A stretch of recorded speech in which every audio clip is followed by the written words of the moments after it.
Oh! Bah alors? Vous êtes là? Salut à tous! C'est Papsan. Bon les amis, c'est parti pour une nouvelle vidéo. Ça fait une éternité que j'ai pas fait de vidéo. Limite, vous m'aviez manqué. Vous m'aviez manqué les gens de YouTube là. Hein? Vous m'aviez manqué les gens de YouTube. Ça va? Aujourd'hui, vidéo importante. Vidéo que je vous avais promis depuis maintenant un mois et quelques sur mes yeux. D'accord? J'allais dire mes Sharingan, mais bref, mes yeux. Comment ça se passe? Comment je me sens après l'opération? Ça fait maintenant un mois et demi que je me suis fait opérer des yeux. Et du coup, je vous avais promis de vous faire une vidéo retour, en fait, feedback sur comment je me sens. Et ben, je vais être honnête avec vous, il n'y aura pas de suspense. Je pense sincèrement que l'opération de mes yeux a été un des meilleurs choix que j'ai pu prendre dans ma vie. Dans le sens où le fait de ne plus avoir de lunettes, ça m'a vraiment changé, mais ça me change la vie en fait. Ça me change la vie. Et je me lève le matin, je vois bien. Je prends une douche, j'ai pas besoin d'enlever mes lunettes. Quand je sors et qu'il pleut, il n'y a pas de pluie sur mes lunettes. Quand je mets le masque, il n'y a pas de buée. Quand je prends des photos, c'est... Non, je vous jure, hein, ne plus avoir de lunettes, c'est juste phénoménal. Donc, bien évidemment, dans cette question, c'était une vidéo FAQ, question tout ça. Donc, il y aura des parties où vous verrez que la fameuse docteur Hanui Choi, ou Choi comme on prononce en coréen, qui va répondre aux questions que vous avez posées, surtout voilà, des questions comme à quel âge on peut faire l'opération, est-ce que c'est possible de faire l'opération lors d'une venue en Corée seulement 2 semaines, ou alors est-ce qu'il y a des opérations ratées, c'est quoi le score maintenant de mes yeux, est-ce que je vois 10 sur 10, 8 sur 10, 9 sur 10 ou plus? Je vais vous dire tout ça dans cette vidéo. Mais avant ça, j'aimerais vous parler de Surfshark VPN, les amis, évidemment. Vous connaissez Surfshark, c'est grâce à Surfshark qu'on est là, on se prend des petites ceintures beurre-bleu. Donc non, je rigole. En vrai, Surfshark VPN, c'est mon VPN préféré, de loin, d'accord? J'habite en Corée, j'utilise un VPN de manière assez régulière. Un VPN, vous savez, c'est un service qui va te permettre de modifier, entre guillemets, ta position géographique quand tu utilises Internet. C'est-à-dire que là, tu es en France et tu veux regarder Netflix, par défaut, tu auras le contenu Netflix pour la France.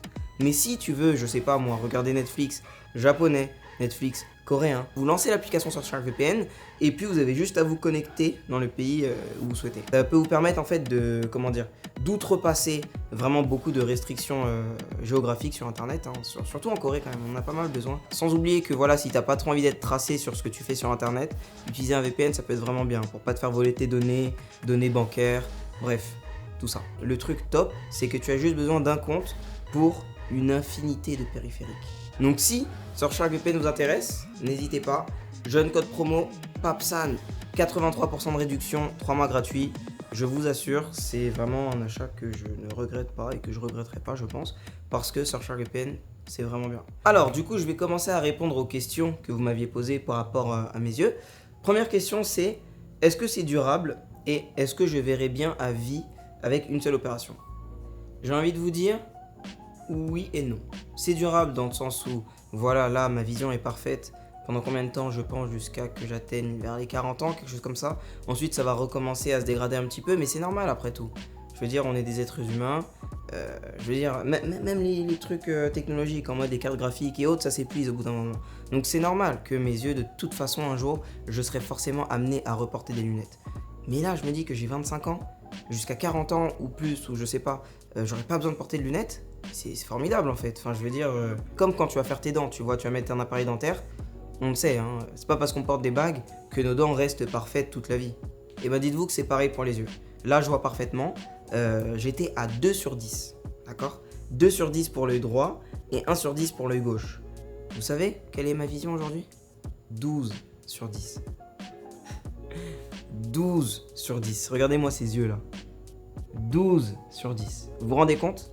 Alors qu'avant, j'arrivais même pas, genre, tu vois, j'étais là sur mon canapé, j'essayais de regarder la télé, et j'arrivais même pas à lire les sous-titres. Donc, autre question. Hi again. Hi. Thank you for the surgery. My eyesight has been perfect actually. So, thank you so much. From what age can we get the surgery? La fixe, smile, LASIK? And is there a need to wait until the vision is stabilized? After adolescence, it's okay to actually get the surgery, but to be more safe, like depending on the countries, at least like after 18 years, Actually, anybody who stays in Korea for more than like a couple days, 3 days, they can get the surgery if they are very willing to do the surgery. You get the like test in the morning and you can get the surgery afternoon. So like whole process can be done in one day, but like our hospital's kind of like busy like every day. So prior booking should be very important. I can't really tell like exact percentage because it's always depending on the surgeons and depending on the hospitals. But let's say if we do the surgery like more than like 10,000 people, I would probably have to say less than one person not getting like perfect outcome in this hospital. Ok, perfect. On va commencer à parler un petit peu des inconvénients. Parce que voilà, c'est bien beau, hein, je vous dis que c'est magnifique tout ça, mais il y a forcément des inconvénients. Donc en vrai, comment ça s'est passé moi le temps de repos? C'est vrai que les premiers jours après l'opération, ma vue fluctuait pas mal en fait. En mode, je voyais déjà bien mieux qu'avec mes lunettes, mais il y a des moments où, bizarrement, je voyais pas très bien, genre, je sais pas, c'était un peu flou. Surtout quand je restais beaucoup sur l'ordi en fait, au travail. Je commençais à voir un peu flou, genre pendant 2-3 jours, je reste sur l'ordi, je commence à voir flou et je commence à paniquer et me dire, mince, ce qui m'aurait pas abîmé mes yeux, tu vois. Et c'est normal de se poser ce genre de questions. Et du coup, ce qui est top vraiment avec BNV Eye Surgery, c'est que du coup, je les contacte par Kakao Talk et je leur dis, mais c'est bizarre parce que quand je reste trop sur l'ordi, j'ai l'impression de voir un peu flou. Et en fait, elle me dit, est-ce que tu mets bien tes gouttes? Après, je dis, bah, je crois. Tu vois, je les mettais pas toutes les heures ou autre, quoi. Mais il faut vraiment, vraiment bien utiliser ses gouttes parce qu'en fait, l'être humain, quand il utilise des écrans, il a tendance à beaucoup moins cligner des yeux. C'est-à-dire que quand tu clignes moins des yeux, ton œil va être moins hydraté et du coup, il va être tendance à être sec. Or, quand tes yeux sont secs, tu vas commencer à voir un peu flou. Voilà, c'est ça en fait l'explication. Donc, oui, au début, c'est-à-dire après l'opération, parfois je voyais flou, mais c'est parce que mes yeux étaient secs en fait. Je ressentais pas vraiment que mes yeux étaient secs, mais je ressens que mes yeux sont secs quand je voyais un peu flou. Vous voyez ce que je veux dire? Un peu flou, attention, je peux quand même très bien lire et tout, hein, mais juste, je sais pas, c'était pas parfaitement parfait, tu vois. Et du coup, après, voilà, il suffit vraiment de mettre des gouttes de manière quand même, peut-être une fois par heure ou quoi, la première semaine au moins, après que tu aies fait l'opération. Quand tu as un travail comme le mien où tu es tout le temps devant un PC, là, oui, c'est sûr que tes yeux vont être un petit peu secs. Basically, no problem with computers as long as you use artificial tears. I would say that, but like if you stay up like until like 2, 3 in the morning and like keep staring at your screen, it's not good for your eyes, okay? Ok. Il y a quoi d'autre comme inconvénient par rapport aux yeux? Ah oui, quand je regarde les lumières, genre même maintenant, hein, quand là je regarde des lumières ou des néons, surtout la nuit, en fait il y a comme une sorte de halo autour. Une sorte de halo autour de la lumière. Je sais pas comment vous expliquer ça. Je pense que vous savez de quoi je parle. En mode, quand tu vois une lumière, t'as l'impression que la lumière se diffuse autour un tout petit peu, tu vois. Et ben ça, je l'ai encore. Je l'ai encore, cet effet secondaire. C'est un effet secondaire, voilà, on m'avait prévenu que ça allait le faire et que ça pouvait rester jusqu'à 1 an, je crois, ou 6 mois ou 1 an, un truc comme ça. Et oui, en effet, surtout le soir, quand c'est la nuit, et surtout moi j'habite à Séoul, donc il y a des néons partout. Et ben oui, c'est vrai que je vois que la lumière se diffuse un peu, tu vois. C'est... Bon, voilà. Après, est-ce que c'est vraiment gênant? J'ai envie de dire pas trop, parce que... En fait, tu t'y habitues. Tu vois, là, je m'y suis habitué.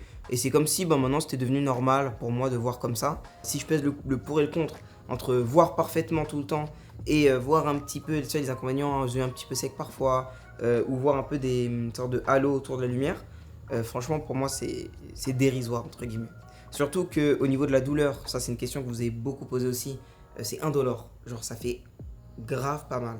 Le seul moment vraiment où j'avais un petit peu mal entre guillemets, c'était les 3 heures après l'opération, où j'avais l'impression de cuisiner du poulet yassa toute la journée. Vous voyez ce que je veux dire? Comme si j'étais dans un genjutsu d'Itachi, et au lieu de me planter comme ça continuellement, et ben il me faisait couper des oignons. Tu vois, pendant 3 heures. Pendant 3 heures comme ça, il coupait des oignons, Et du coup, mes yeux pleuraient tout le temps et ça piquait et tout. Mais pas plus que quand je fais du yassa et que mes yeux piquent. Donc voilà, c'était vraiment le seul moment douloureux, entre guillemets, post-opération. Mais sinon, non, ça fait pas mal. Puis, dès le lendemain, tu peux recommencer à regarder ton téléphone. Enfin, je veux dire, l'opération Smile LASIK, franchement, je regrette pas du tout de l'avoir faite. C'est la meilleure pour moi. Elle est pas invasive, c'est-à-dire on va pas trop enlever des trucs dans tes yeux. Je peux le refaire aussi. En fait, là... Ah oui, c'est une question que vous m'avez posée aussi. Est-ce que je peux refaire une opération après une opération? Si jamais ma vue rebaisse? Oui, je peux le faire. Simplement, je ne pourrais pas refaire smile 2 fois. La deuxième fois, je devrais faire lasec. Tu sais, lasec, c'est le truc hardcore où on découpe ça là. Tu sais, on découpe un peu ta cornée et après ça repousse. Donc ça, je pourrais le faire. Mais bon, en vrai, bon, on sait jamais. Hein. Mais pour l'instant, ma vue est parfaite, donc je ne pense pas avoir à le refaire. People who has a very, very super bad vision, more than -10 diopter, maybe they can't get a like smile surgery or a LASIK surgery, but they have options for like treated with a ICL surgery, which is like implanting the lens in your eyes after you get it done. That after day of surgery, like the vision can be over 20/20. Thank you so much for everything and yes, thank you again. Well, I'm hoping that you can enjoy your life without glasses Ok, and like enjoy Korea as well. thank you so much. Thank you. 네, 감사합니다. Après, il y a quoi d'autre comme question? Ah oui. Du coup, après les yeux, t'as réfléchi pour les cheveux en Turquie?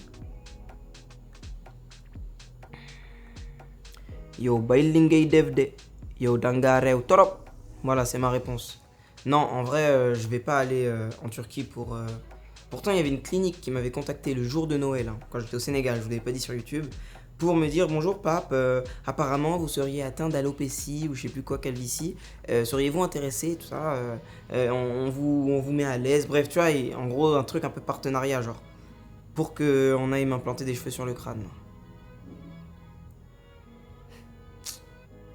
Vous êtes réo, hein? Non. Non, je vais pas faire ça. Je vais pas le faire. Pourquoi je vais pas le faire en vrai? En fait, je vais vous expliquer pourquoi je ne ferai pas l'opération des cheveux en vrai. C'est une bonne question ça. Je pense que c'est un peu embarrassant, je dirais. Pas la honte, tu vois, mais ça me met mal à l'aise de me dire oh la D, il s'est mis des cheveux sur la tête. Tu vois ce que je veux dire? Vous voyez ce que je veux dire ou pas? Ça me met mal à l'aise un peu. Je me dis, c'est peut-être un sentiment qui est pas du tout légitime ou quoi, hein, qui est même un peu bête, tu vois, de ressentir ça. Mais je ne peux m'empêcher de le penser, me dire oh la D, je me suis remis les cheveux là. Tu vois, je sais pas, c'est bizarre un peu. Comme si c'était faux. Enfin, je sais pas comment expliquer. Après, bref, peut-être que c'est une pensée d'être humain du 21e siècle et qu'au 23e siècle, ça sera quelque chose de tout à fait normal.